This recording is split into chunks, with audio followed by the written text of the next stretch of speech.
인구 고령화와 만성질환자 증가로 다제약물 복용자가 꾸준히 늘어나는 요즘, 올바른 약물 사용을 위해 국민건강보험공단이 나섰다. 강원도민의 더 나은 건강을 위해 노력하는 현장으로 함께 가보시죠.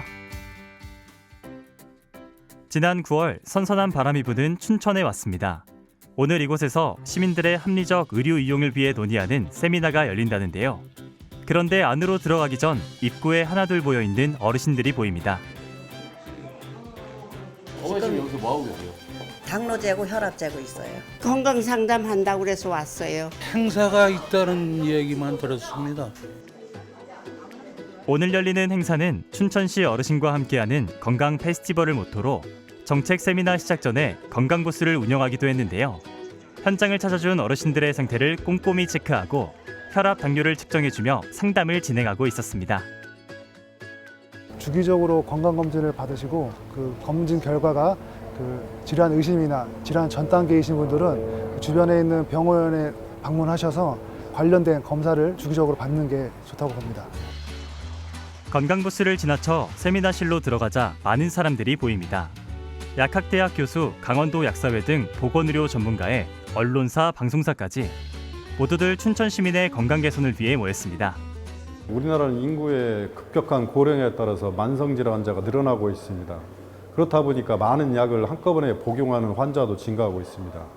따라서 이제 만성질환 관리와 다제약물 관리의 중요성을 전파하고 현장 의견을 반영하여 생애 주기별 건강관리 방안을 수렴하고자 이번 세미나를 개최하게 되었습니다. 오늘의 행사를 주최한 국민건강보험공단 측의 감사 인사로 본격적인 세미나가 진행됐는데요.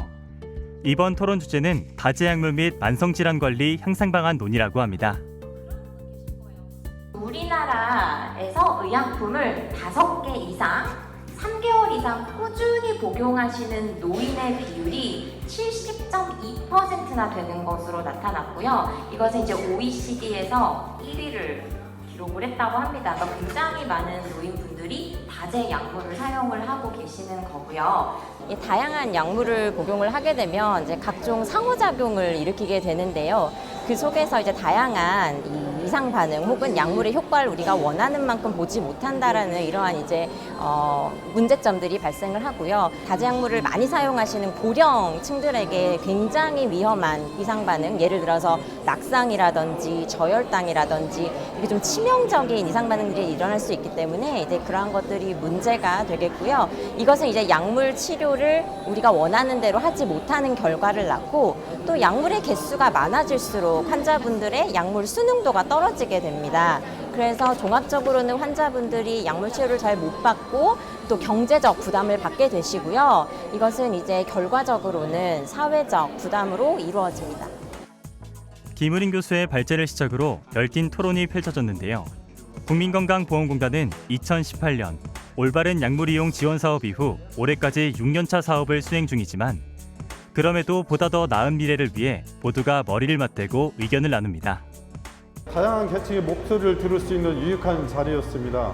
앞으로 우리 공단은 100세 시대를 맞이해서 생애 전 주기별 맞춤형 건강관리 방안을 마련하는 등 국민의 평생 건강 지킴으로서의 역할을 수행하는 데 최선을 다해 나갈 계획입니다. 알찬 토론과 함께 마무리된 1부, 이어서 2부로는 건강 페스티벌답게 어르신을 위한 흥겨운 문화 행사가 열렸습니다.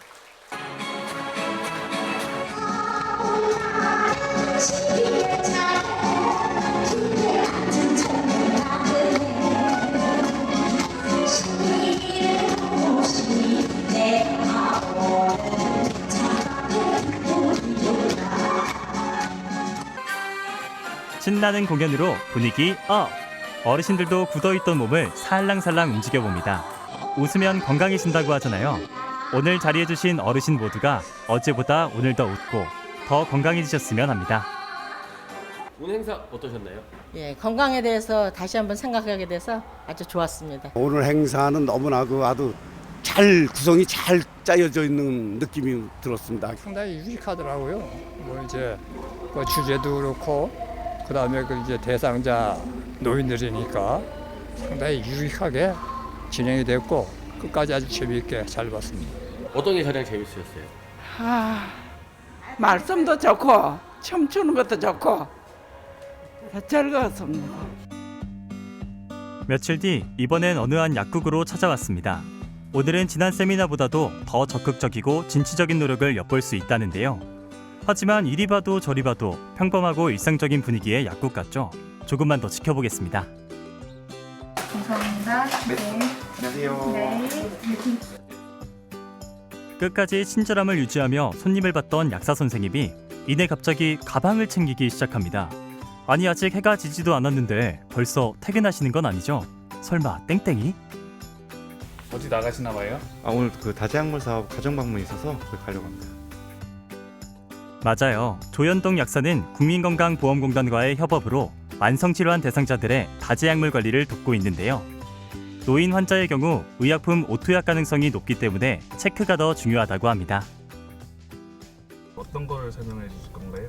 병원에서 환자분들이 약을 어떤 걸 드시고 있는지 먼저 확인을 하고 그 안에서 주로 약들이 가질 수 있는 부작용들이 있는지 아니면 뭐 겹치는 약들이 있는지 그런 것들을 확인을 하고 수정해야 될 사항이라든가 그런 게 있으면은 알려드리고 그리고 약에 또 궁금한 점이 있으신 거 있으면 질문 받아서 그거에 대해서 답변해드리고 있습니다. 네. 관리 주기는 어떻게 되나요? 보통 1차 방문하고 나서 뭐 특별한 이슈가 있거나 뭐 계속 팔로우업을 해야 될 것들이 있으면은 2차 전화 상담 그리고 한 달 뒤에 또 3차 전화 상담 그리고 또 한 달 뒤에 4차 방문 마무리로 이렇게 총 4달 정도 관리를 하고 있습니다. 강원도는 전국에서 4번째로 전체 인구 대비 노인 인구 비율이 높은 지역인데요. 다시 말해 만성질환 대상자와 다재약물 복용자도 상대적으로 많다는 뜻이겠죠. 그래서 그들에게 도움을 주고자 생겨난 게 이 가정방문입니다.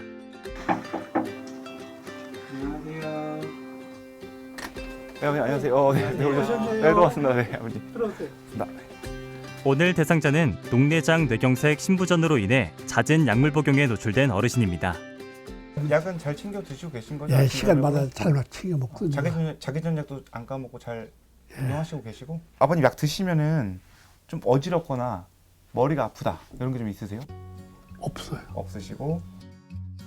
제일 먼저 당사자와의 대화를 통해 상담 기록지를 작성합니다. 투약 내역, 부작용 유무 등을 직접 확인하고 최근 어르신의 일상생활 상태를 체크하는 건데요.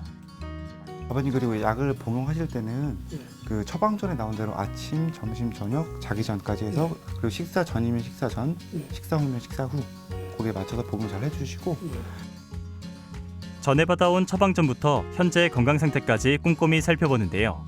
그다지 길지 않은 이 과정 하나만으로도 다재약물로 인한 부작용 발생 가능성이 훨씬 줄어든다고 합니다.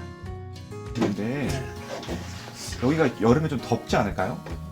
그렇죠. 왠지 뭔가 약이 좀 여기다 오래 두면은 일부분만 이렇게 해놓으시는 거죠? 일부분만. 혹시 조금 서늘하게 보관하시는 게 좋으세요? 질병은 병원에 다녀왔다고 해서 낫지 않습니다. 중요한 건 지속적인 치료와 관리인데요. 국민건강보험공단이 다재약물 관리 사업을 실행한 이후로 환자들의 재입원 위험이 18%나 감소했다고 합니다. 오늘 약사님이 해주신 말을 다 기억하고 계시죠? 예, 잘 기억하고 있습니다. 앞으로 어떤 도움이 되실 것 같으세요? 병원에 갈 때나 또 약국에 갈 때나 그 약사님이 알려주신 대로 잘 지켜나가도록 하겠습니다. 옆에서 상담을 쭉 지켜보던 아내도 자리를 잡고 앉아 궁금한 것들을 물어보는데요. 남편의 건강관리에 대해 고민하던 부분들을 하나하나 해결해 나갑니다. 보호자로서 경험해 보시니까 어떠셨나요? 너무 좋은데요. 이게 약사님이랑 또 공단에서 이렇게 나오셔서 정말 너무너무 이건 큰 일을 하시는 거예요. 저희한테는 이 약을 많이 먹고 이래서 항상 이게 좀 어디서 도움을 받을까라는 생각이 많았었어요. 근데 마땅히 어디 가서 이렇게 물어보고 할 데가 없었는데 이렇게 나오셔서 저희는 너무 감사하고 너무 좋네요. 정말 도움이 많이 됐어요. 여러 가지 우리가 모르는 거 물어볼 수도 있고 도움도 많이 받았습니다. 한 달 뒤 2차 관리 때엔 어르신이 지금보다 건강해지셨길 바라며 이번 가정방문은 여기서 마무리해봅니다. 어르신, 오늘 배우신 대로 약 잘 챙겨 드셔야 돼요. 약을 많이 복용하시는 분들 같은 경우는 그 처방이 나온 대로 정확한 용법을 토대로 복용해 주셨으면 좋겠고요. 그리고 보관법이라든가 그리고 복용하고 남은 약물 같은 경우 폐기법도 마찬가지로 신경 써주셨으면 좋겠고, 네, 만성질환 환자분들 같은 경우에는 의약품 복용뿐만 아니라 식습관이라든가 자기관리 마찬가지로 중요하기 때문에 모두 꼼꼼하게 챙겨서 관리해 주셨으면 좋겠습니다. 우리의 건강을 위해서 먹는 약. 알고 먹으면 약이지만 모르고 먹으면 독이 될 때도 있습니다. 모두 올바른 약물 관리로 오래오래 건강하세요.